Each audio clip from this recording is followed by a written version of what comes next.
감사합니다. 우리 다 같이 일어나셔서 하나님의 말씀 함께 교독하겠습니다. 우리 말씀 고린도후서 7장 5절에서 16절까지의 말씀 함께 교독하시겠습니다. 5절에 있습니다. 우리가 마게도냐에 이르렀을 때에도 우리 육체가 편하지 못하였고 사방으로 환난을 당하여 밖으로는 다툼이요 안으로는 두려움이었노라.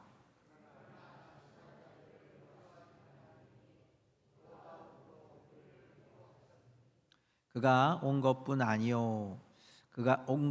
아니요 오직 그가 너희에게서 받은 그 위로로 위로하고 너희의 사모함과 통함과 나를 위하여 열심 있는 것을 우리에게 보고함으로 나를 더욱 기쁘게 하였느니라.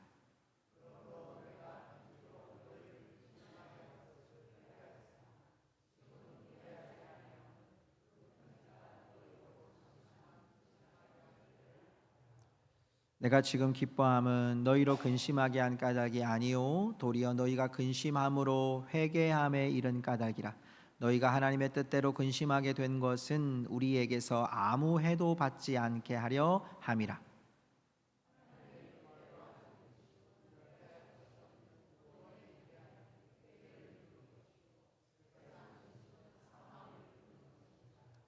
보라, 하나님의 뜻대로 하게 된 이 근심이 너희를 얼마나 간절하게 하며 얼마나 변증하게 하며 얼마나 분하게 하며 얼마나 두렵게 하며 얼마나 사모하게 하며 얼마나 열심히 있게 하며 얼마나 벌하게 하였는가.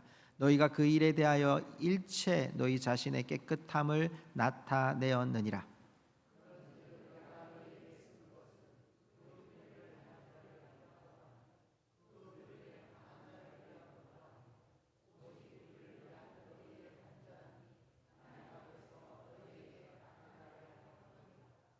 이로 말미암아 우리가 위로를 받았고 우리가 받은 위로 위에 디도의 기쁨으로 우리가 더욱 많이 기뻐함은 그의 마음이 너희 무리로 말미암아 안심함을 얻었음이라.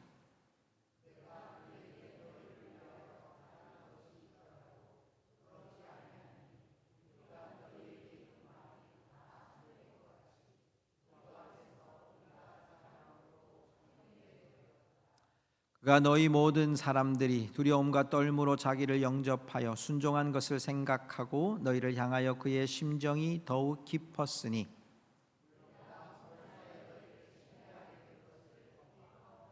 아멘. 자리에 앉으시기 바랍니다. 이번 주간에 광복절이 있었죠.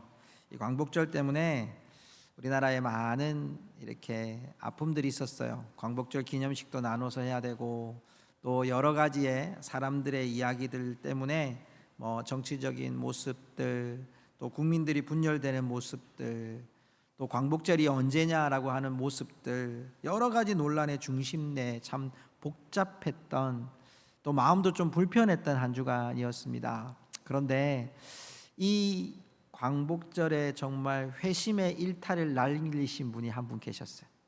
제가 소개해 드릴게요. PPT 한번 보여주실래요? 여러분, 저 중앙에 태극기 앞에 있는 분이 션이라는 분입니다. 우리나라에서 기부의 왕이라고 할 만큼 기부를 많이 하시는 분인데요, 크리스천이고요. 근데 그 옆에 있는 분이 이영표 선수, 예전에 2002년 월드컵에서 나왔던 그 이영표 선수인데요. 이분들이 어떤 계획을 했냐면 한 4년 전에 2020년에 한 단체에서 그러니까 독립유공자들을 위한 집을 짓는 일을 했다고 합니다. 한번 그냥 일회성 행사였는데 그 독립유공자가 자기의 집을 지어주는 이 션이라고 하는 분에게 손을 붙잡고 이 일을 계속 해줄 수 있냐고 그랬던 거예요. 근데 션이 이 마음에 너무 감동을 받아가지고 1년에 한 번 8월 15일이 되면 전국에 모집을 합니다. 그래서 8월 15일 날 우리가 81.5km를 달리자. 그래서 8.15km를 10바퀴를 도니까 81.5km를 달려서 거기에 모금도 하고 함께 뛸 사람도 모집하고 그리고 후원도 받고, 그래서 여러분 우리가 독립유공자들의 집을 지어주자 해서 4년 동안 이 일을 계속 한 거예요. 올해도 했어요. 올해도 했는데 지금까지 축적된 돈이 얼마나 되냐면 45억이 된다는 거예요. 좀 놀라시죠, 그죠? 45억이 돼서 몇 채나 또 이 짓는 일을 직접 이 여러분 션이라는 분이 가서 자기가 직접 망치 들고 이 집을 세운 일을 했다는 거예요. 제가 보면서 왜 저렇게 그 기부하는 일도 이분은 너무 많이 하거든요. 근데 왜 꼭 이 815에 여러분 81.5km를 뛰는 게 쉬운 일이 아니거든요. 여러분 저도 아침에 운동을 할 때 5km, 6km를 뛰거든요. 근데 5km, 6km를 뛰는 것도요 헉헉거립니다. 뛰면 힘들어요. 근데 여러분 8km 뛰면 더 힘들거든요. 근데 그 10배예요. 우리가 마라톤을 42.195km라고 얘기하는데 그 곱하기 2예요. 하루에 저걸 뛴다는 거예요. 엄청나거든요. 근데 왜 그렇게 하느냐고 물었더니 이분이 인터뷰에서 그런 얘기를 하는 거예요. 우리의 독립을 위해서 뛰어주신 분들에 비하면 나는 아무것도 아니라고. 그분들이 너무 고마워서 내가 땀을 흘리고 힘겹지만 이 걸음을 뛰어서 그 독립 유공자들을 위해서 집을 지어줄 수 있다면 자기는 평생 일을 하고 싶다고 얘기하는 거예요. 여러분 그 안에 무슨 기쁨이 있는 거예요? 여러분 뛰는 게 얼마나 힘든데 그거보다 더한 기쁨이 뭐예요? 나는 독립 유공자들을 위해서 이 집을 지어주는 일 위해 자기가 뛰는 것이 기쁨이 되는 거예요. 힘든 것도 다 덮어지는 거예요. 너무 좋아하니까 이게 다 덮어지는 거예요. 여러분 얼마나 힘들겠어. 중간중간 쉬어야 돼요. 먹어야 돼요. 여러분 저거 한번 81km 뛰고 나면 5kg가 빠진답니다. 다이어트 하고 싶으신 분들은 81.5km를 한번 뛰어보세요. 단번에 5kg가 떨어져요. 근데 여러분 얼마나 힘겹어요. 근데 그 속에서 그에게 기쁨이 너무너무 충만한 거예요. 제가 왜 이 말씀을 오늘 시작을 했냐면 오늘 우리가 읽었던 이 7장의 내용에 보면 바울이 내가 너무너무 기뻐한다는 얘기를 몇 번이나 하고 있는 걸 봐요. 자기에게 지금 당한 거 생각하면 사람들은 자기에게 모함도 하고 거짓 지도자들이 바울의 사도권이 바울이 지도자인 게 맞냐라는 사람도 있고 여러 가지 모함을 받고 그런 적대감도 갖고 고린도 교회도 바울을 그렇게 신통치 않게 보고 있는 상황에서 바울은 이 기쁨으로 이걸 완전히 덮어버려요. 오늘 그래서 우리가 이 말씀을 보면서 우리 성도들이 그리스도인들이 정말 우리가 가져야 될 이 기쁨, 모든 것을 덮을 수 있는 이 기쁨의 비밀을 발견해서 우리 모든 성도들이 기쁨의 그리스도인들이 될 수 있기를 주님의 이름으로 축복합니다. 자, 오늘 그 기쁨의 첫 번째 모습이 뭐냐면 오늘 본문을 우리가 읽지 않았지만 2절 말씀, 여러분 성경을 한번 보시면요 2절 말씀에 바울이 이런 고백을 해요. 마음으로 우리를 영접하라 이렇게 표현해요. 마음으로. 그리고 우리는 아무에게도 불의를 행하지 않고 아무에게도 해롭게 하지 않고 아무에게도 속여 빼앗은 일이 없노라. 거짓 지도자들처럼 그렇게 하지 않았는데 우리를 좀 받아달라. 제가 이 다른 성경에 보니까 우리를 좀 받아주십시오, 우리에게 좀 기회를 주십시오, 우리를 좀 믿어주십시오, 당신들의 마음에 우리가 한자리에 좀 들어갈 수 있도록 도와주십시오, 이런 말이더라고요.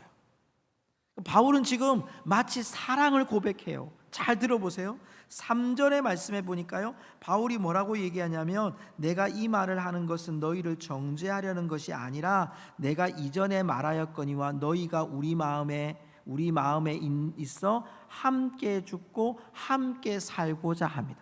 우리나라의 고사성어 사자성어로 만들면 동거동락하고 싶다는 거예요. 자, 첫 번째 고백은 뭡니까? 우리의 마음을 좀 받아주십시오. 두 번째는 뭐죠? 우리가 함께 살고 싶습니다. 동고동락하고 싶습니다. 4절 말씀. 4절 말씀은 제가 세번역 성경으로 여러분 띄워드릴게요. 한번 PPT 올려주세요. 4절 말씀에 보면 이렇게 되어 있는데요 4절 말씀 한번 띄워주세요. 함께 읽어봅시다. 나는 여러분에게 큰 신뢰를 두고 있으며 여러분을 매우 자랑스럽게 생각합니다. 우리의 온갖 환난 가운데서도 나에게는 위로가 가득하고 기쁨이 넘칩니다. 자, 여러분 이건 제가 보니까 사랑의 고백이에요. 우리 마음 좀 받아주세요. 우리는 당신들과 함께 살고 당신들과 함께 죽고 싶습니다. 그리고 당신들은 우리에게 너무너무 자랑스러운 사람들입니다 라고 고백하는 거예요. 바울이 왜 이런 얘기를 하고 있습니까? 지금 바울이 고린도 교회를 향한 그 사랑과 마음이 분출되고 있는 거예요. 고린도 교회가 뭔가 자기에게 잘해서가 아니고요, 고린도 교회를 향한 바울의 마음, 어디서부터 왔을까요?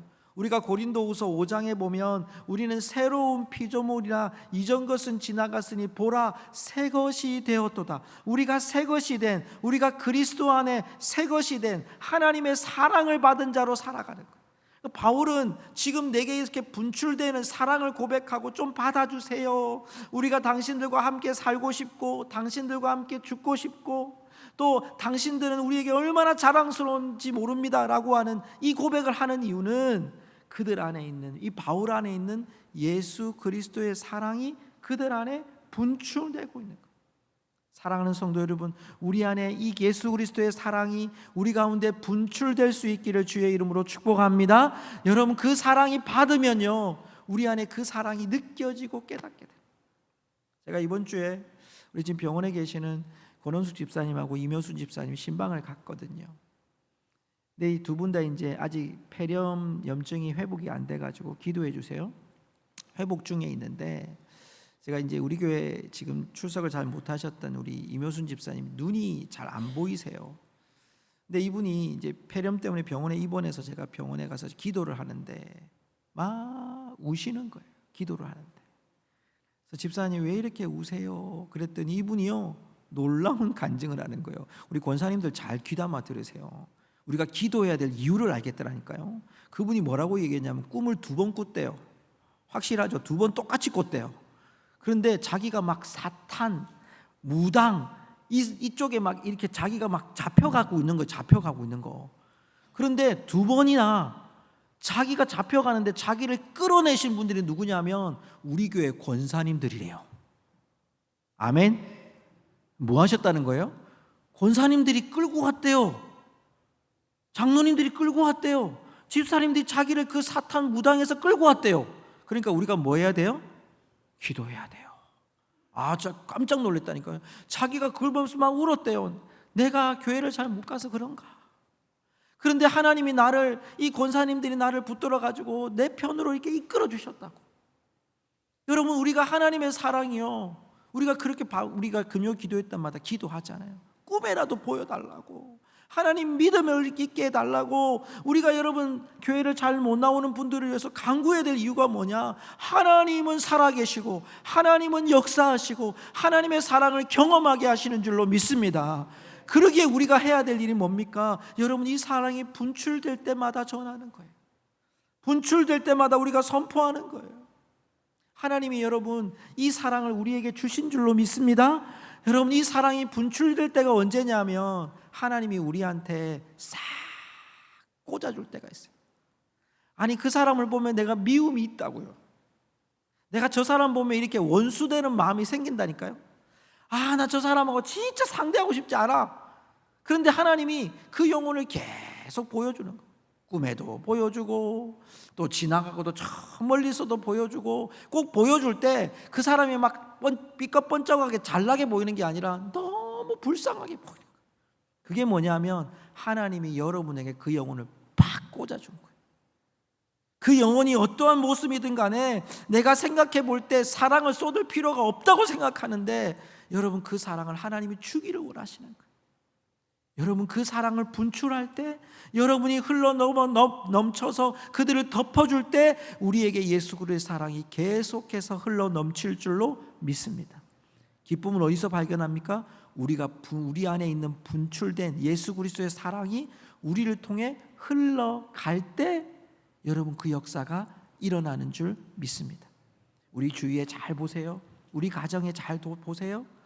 여러분, 우리가 볼 때 우리 가정에 있는 자녀들, 또 며느리, 또 여러분 사위, 또 우리 주변에 있는 우리 직장 동료들, 교회 성도들, 우리 이웃들, 하나님이 여러분에게 마음을 주실 때 피하지 말고 예수 그리스도의 사랑을 분출해서 흘려보내서 그들에게 그 사랑을 덮어주시기를 주님의 이름으로 축복합니다.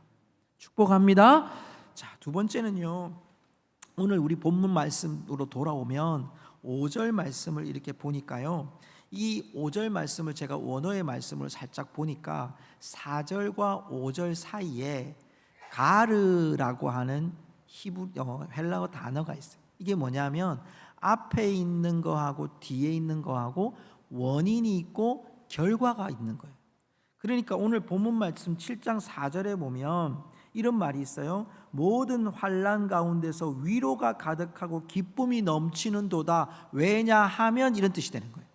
내가 왜 이렇게 기쁨이 가득하냐 하면 5절부터 이게 나와요. 자, 5절 말씀해 보니까 5절에 이런 단어가 나오죠. 우리가 육체에 편하지 못하였고, 육체가 편하지 못하였고. 자, 이 육체가 편하지 못했다는 단어는요, 우리의 마음까지도 편하지 못했다는 거예요. 이게 몸만 아픈 게 아니라 마음이 편하지 않아요. 바울이 왜? 사방으로 환난을 당하여, 믿지 않는 사람들 때문에 내가 환난을 당하여, 그리고 밖으로는 다툼이요, 안으로는 두려움이에요. 이게 무슨 뜻이냐면 밖으로는요 불신자들하고 다툴 수밖에 없고요, 반대와 박해에 직면하고요, 안으로는 정신적인 증세가 내 안에 불안한 감이 차가오는 거예요. 왜냐하면 오늘 이 말씀의 배경으로 보면 디도라고 하는 이 바울이 보낸 지도자가 고린도에 갔다가 안 오는 거예요. 지금 소식을 듣고 와야 되는데 지금이야 뭐 전화를 하거나 인터넷으로 하거나 화상 통화를 하면 되는데, 여러분 지금은 어떠냐 하면 그때는 누가 오지 않으면, 인편으로 오지 않으면 알 수 없는 거예요. 이런 지금 불안함이 있는 거예요. 두려움이 있는 거예요. 그런데 6절 말씀 보세요. 이 6절 말씀에 보니까 그에게 뭐가 위로가 됐냐? 우리 같이 읽어볼까요? 6절 말씀 시작. 그러나 낙심한 자들을 위로하시는 하나님이 디도가 옴으로 우리를 위로하셨으니 아멘. 자, 여기 하나님이 어떤 하나님? 크게 해봅시다. 어떤 하나님? 위로하신 하나님. 낙심한 자들을 위로하신 하나님이 딱 맞게 디도를 우리에게 보내주셨습니다 라고 얘기를 하는 거예요. 자, 그러면 이것으로 어떻게 위로를 받았는지 볼까요? 7절 말씀, 우리 메시지 성경으로 한번 볼까요? 7절 말씀 조금 길지만 우리 한번 천천히 읽어봅시다. 무엇이 위로가 됐는지 시작. 우리는 그를 보는 것만으로도 기뻤지만 그에게서 여러분의 소식을 듣고 나서는 정말로 안심이 되었습니다. 여러분이 나에게 얼마나 마음을 쓰는지, 여러분이 나 때문에 얼마나 슬퍼하는지, 여러분이 나를 두고 얼마나 걱정하는지 그가 소식을 들려주더군요. 아멘. 지금 여기에 봤던 것이 뭐냐면 지금 바울이 디도가 와서 하나님이 위로하시는 모습을 발견한 거예요. 그가 왜 이렇게 기쁘냐면 하나님이 디도를 통해서 내가 걱정하고 내가 염려했던 것을 하나님이 내게 안심하게 하셨다는 걸 보여줘요. 그래서 여러분 이 말씀에 보면 얼마나 마음을 쓰는지, 이게 뭐냐? 고린도 교회 성도들이 바울이 전한 복음이 있었던 거예요. 여러분 그건 고린도 전서 말고요, 이 바울이 고린도 전서와 고린도 후서 사이에 편지를 하나 보냈어요. 그게 뭐냐면 이 고린도 교회를 막 책망하는 이야기였어요. 근데 바울이 지금 보내놓고도 마음이 두근두근한 거예요. 아니 진리는 전했지만 사람들 마음에 상처받을까봐, 더 이렇게 갭이 멀어질까봐 걱정되었던 상황 속에서 그가 지금 디도가 와서 뭐라고 고백하냐면 얼마나 마음을 쓰는지. 고린도 교회 성도들이 바뀐 거예요. 얼마나 나 때문에 슬퍼하는지, 여러분이 나를 두고 얼마나 걱정하는지 이제 내가 소식을 듣고 마음에 위로가 됐다는 거예요. 바뀌었다는 거예요. 고린도 교회 사람들이 바뀐 것이 그에게 큰 기쁨이 됐다는 것이에요. 더더욱 여러분 놀라운 것은 8절부터 11절까지의 말씀에 보면 근심, 후회, 회개라는 단어가 나와요. 특별히 여러분 그 중에 우리 이 말씀을 한번 같이 읽어보면 좋겠는데, 자 여러분 9절의 말씀을 한번 읽어볼까요? 본문의 말씀 9절을 한번 펼쳐주시고요, 우리 같이 한번 읽어봅시다. 시작. 내가 지금 기뻐함은 너희로 근심하게 한 까닭이 아니오 도리어 너희가 근심함으로 회개함에 이른 까닭이라. 너희가 하나님의 뜻대로 근심하게 된 것은 우리에게서 아무 해도 받지 않게 하려 함이라. 아멘. 자, 이 말씀을 우리말 성경을 한번 펼쳐 보여드릴게요. 자, 이렇게 되어 있어요. 그 근심으로 회개하게 됐기 때문입니다. 무슨 근심이었습니까? 바울이 이렇게 말하고 나면 고린도 교회 성도들이 지금 마음이 힘들 텐데, 상처받을 수도 있을 텐데, 도리어 거짓 지도자들 때문에 더 힘겨워질 수 있는 상황에서 바울에게 온 결과가 회개했다는 거예요. 백성들이 듣고, 이 고린도 교회 성도들이 듣고 회개했다는 거예요. 우리말 성경으로 보니까 하나님의 뜻대로 근심한 것이므로 여러분은 아무것도 손해볼 것이 없습니다. 하나님의 뜻대로 하는 근심은 구원에 이르는 회개를 가져오므로 후회할 것이 없습니다. 여러분, 이 말씀은 뭐죠? 이 말씀이 이렇게 전한 것이 고린도 교회의 변화를 가져오게 됐다는 거예요. 그들이 고민하고 그들이 힘겨워했던 그 많은 문제들 가운데 이제 이들은 구원에 이르는 회개를 가져왔다는 이 결과 때문에 바울이 기뻐하는 거예요. 여러분, 그런데 이것을 더 큰 그림으로 보면요, 이것 때문에 일어난 놀라운 증상이 뭐냐? 11절을 보세요. 11절의 말씀에 보면요, 길지만 잘 보세요. 무엇이 반복되냐면 하나님의 뜻대로 하게 된 이 근심, 이게 선한 근심이에요. 그들이 회개하게 됐던 그 회개의 모습이 뭐냐면 얼마나 간절하게 하며, 하나님 앞에 이 사람들이, 고린도 교회들이 바르게 말씀을 깨닫고 회개하고 변화된 모습이 뭐냐니까 너무너무 간절해졌다는 거예요. 너무너무 하나님 앞에서 열망하게 됐다는 거예요. 두 번째는 얼마나 변증하게 하며, 변증이 뭡니까? 여러분, 거짓 지도자들 앞에, 이단들 앞에 진리를 바르게 선포하는, 두려워하지 않는 사람들이 됐다는 거예요. 얼마나 분하게 하며, 화내느냐 이런 말이 아니라 의로운 분노를 품는 거예요. 진리 외의 것들에 대해서 이것이 아니라고, 의롭다고 판단하는 거예요. 얼마나 두렵게 하며, 이들에게, 여러분, 이들이 가지고 있었던 이 복음의 증거들로 말미암아 얼마나 용기 있었는지, 얼마나 사모하게 하며, 얼마나 열심히 있게 하며, 얼마나 벌하게 하였는가. 그래서 여러분, 결국 뭐가 남습니까? 일체 너희 자신의 깨끗함을 나타내었느니라라고 되어 있어요. 성도 여러분, 이 말씀은 무엇을 우리에게 말씀하고 있냐면 우리에게 주신 그 근심이 열매로 돌아온 거예요. 변화로 돌아온 거예요. 회개로 돌아온 거예요. 그걸 여러분, 우리가 두 단어로 바꾸면 부흥이 된 거예요.